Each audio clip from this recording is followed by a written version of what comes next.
Bonjour, je m'appelle Barbara Pruvot et je suis manager de certification pour le groupe EcoCert. Donc, bonjour, je m'appelle Isabelle, je suis chargée de relations clients et du développement commercial pour EcoCert. Bonjour, Julien Ellis, président de la New Massage Association, organisateur du championnat d'Europe de massage qui aura lieu en 2024 en mai à Rome. Championnat d'Europe du massage, c'est ce qui vous réunit aujourd'hui, ce que EcoCert, si j'ai bien compris, va sponsoriser le championnat d'Europe de massage.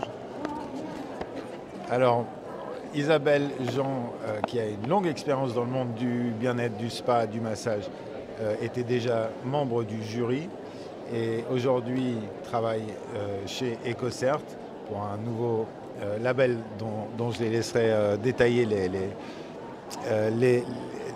la raison d'être, on va dire.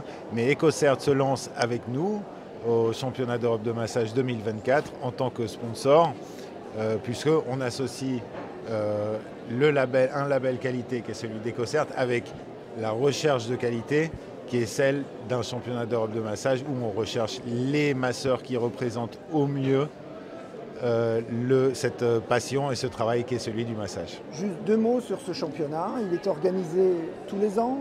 Cette année sera la 4e édition. Il aura eu lieu en Roumanie, en France, en Italie et de nouveau cette fois-ci en Italie à Rome, dans une grande salle extraordinaire qui est une salle de vidéo immersive de 800 mètres carrés où on va recevoir des masseurs de partout en Europe. Au moins 30 pays seront représentés. Et combien de masseurs? Combien de masseurs? Environ 150 participants. C'est ouvert à tous les masseurs professionnels d'Europe et au-delà, puisqu'il y a une section internationale pour les gens hors Europe.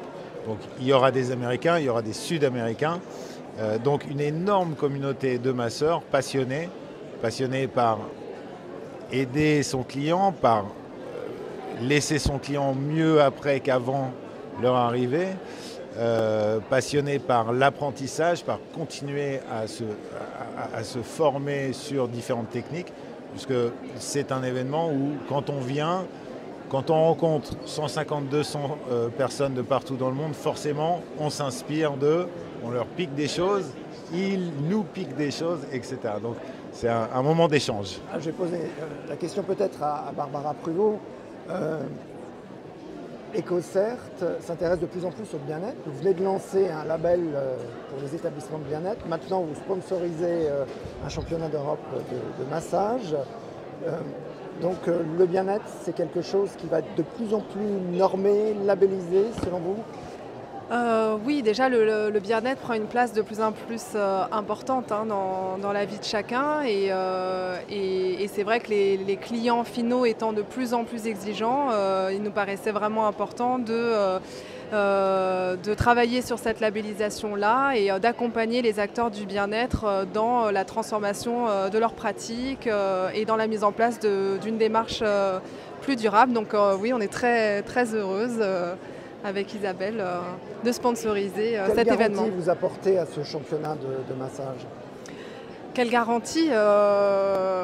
Nous, ce qu'on souhaite faire, c'est diffuser l'information, expliquer et rassurer les acteurs en disant qu'une autre façon de faire, plus durable, est possible et qu'ils peuvent être accompagnés pour le faire s'ils ne savent pas par où commencer. Donc ça, c'est vraiment le plus important pour nous, diffuser l'information. Je dirais que c'est vrai que sur les 150 personnes qui vont participer au championnat, c'est ces personnes-là qui sont dans les spas, dans les différents établissements ou à leur compte. Et donc c'est eux qu'il faut aussi toucher, peut-être pas en priorité, mais en tout cas qu'il est important de sensibiliser. D'où le fait de notre présence à ce championnat en fait. Le bien-être, le massage, c'est encore un domaine à structurer selon vous, à normer ou à accompagner dans son développement? Oui, dans la façon dont on va gérer les établissements déjà, ça évidemment.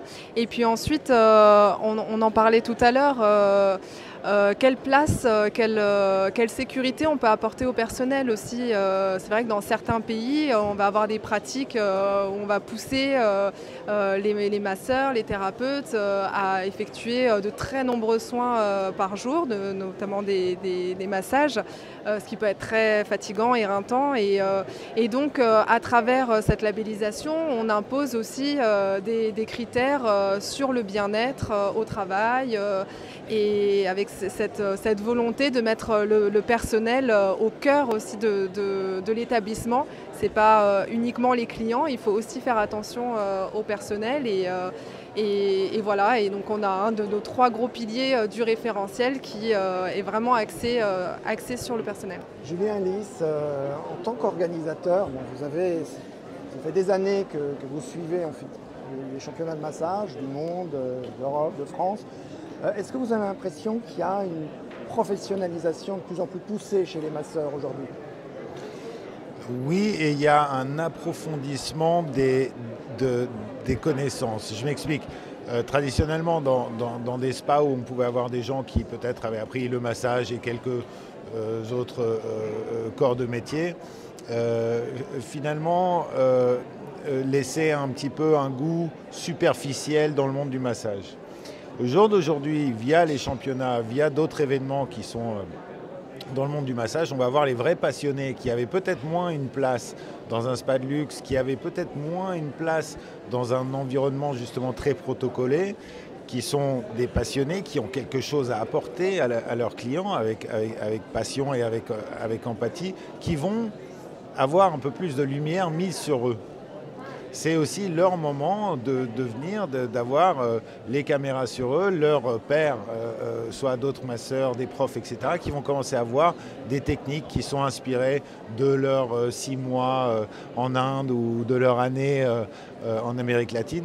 Donc en fait, ce qu'on a au sein du monde du massage au jour d'aujourd'hui, c'est que dans le monde professionnel et dans celui du spa, ces gens-là vont de plus en plus rentrer.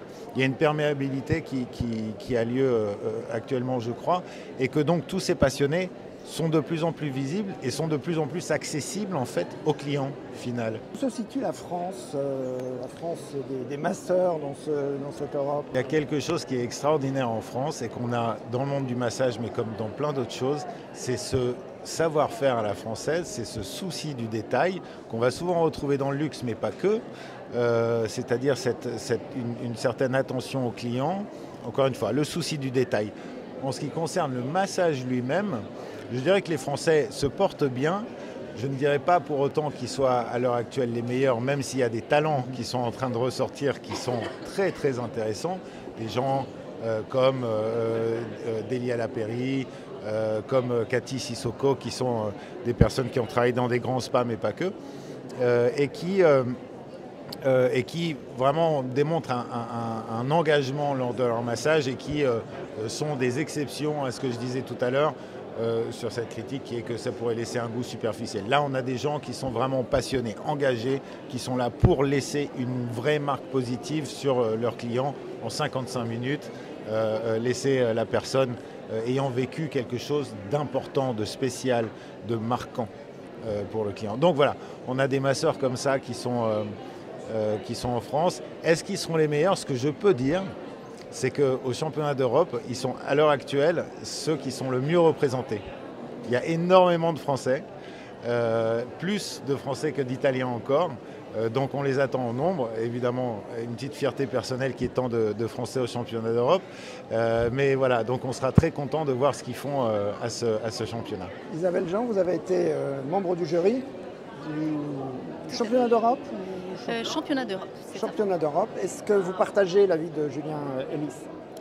Tout à fait, oui. Les Français ne sont pas meilleurs, mais je dirais peut-être ils ont une touche d'élégance que peut-être d'autres cultures n'exercent peut-être pas de la même manière. Les massages, c'est vrai qu'il y a peut-être quelque chose comme ça, une élégance. Ce sera le mot de la fin. Merci beaucoup. Merci.